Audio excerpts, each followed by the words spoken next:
ওমর সবচাইতে বড় সরকার কার সরকার?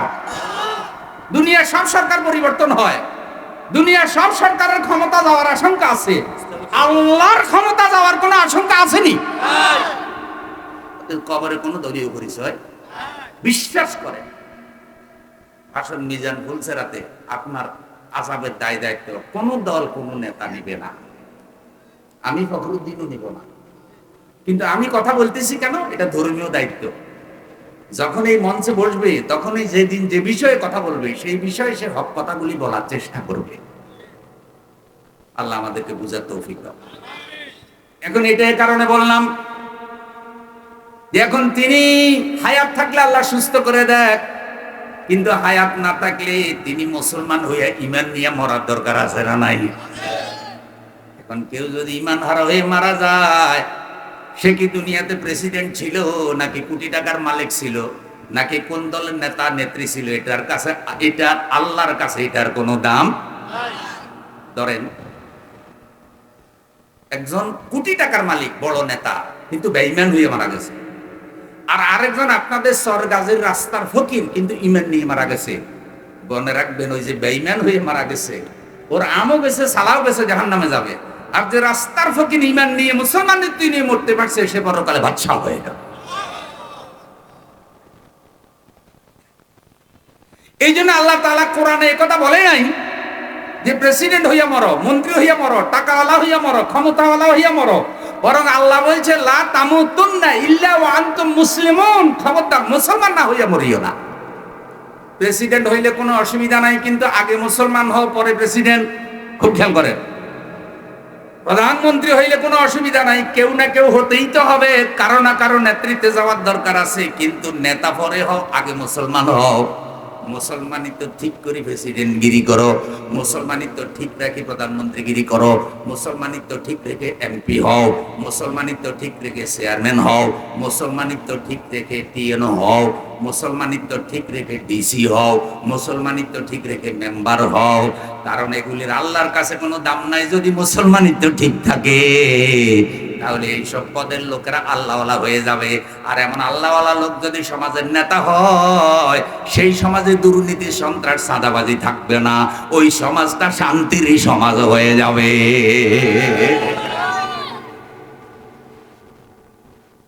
আপনাদের এলাকায় যে মসজিদের ইমাম নিয়োগ দেন, ধরেন 10-12 জন ইমাম ইন্টারভিউ দিতে আসছে, আপনারা 10-12 জনের ইন্টারভিউ নিয়ে কোনটাকে নিয়োগ দেন? সবচাইতে খারাপটাকে না সবচাইতে ভালোটাকে?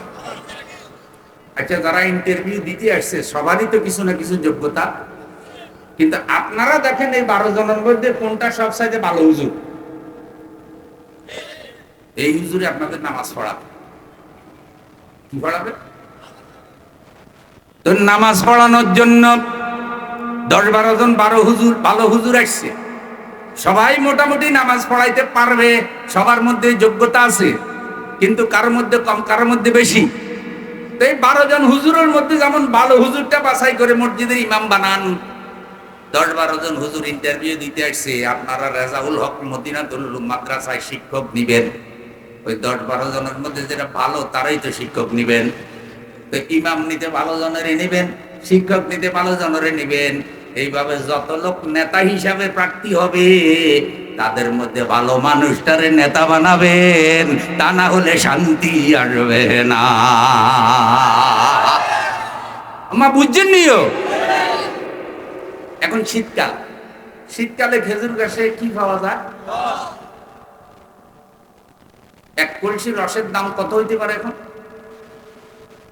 500। তাও যদি খাঁটি রস হয় আর কি। আর রাত্রেবেলায় কোনো শেষরা চোর যদি রস খাইয়া পানি ঢুকাই দেয় তো কাম হইছে।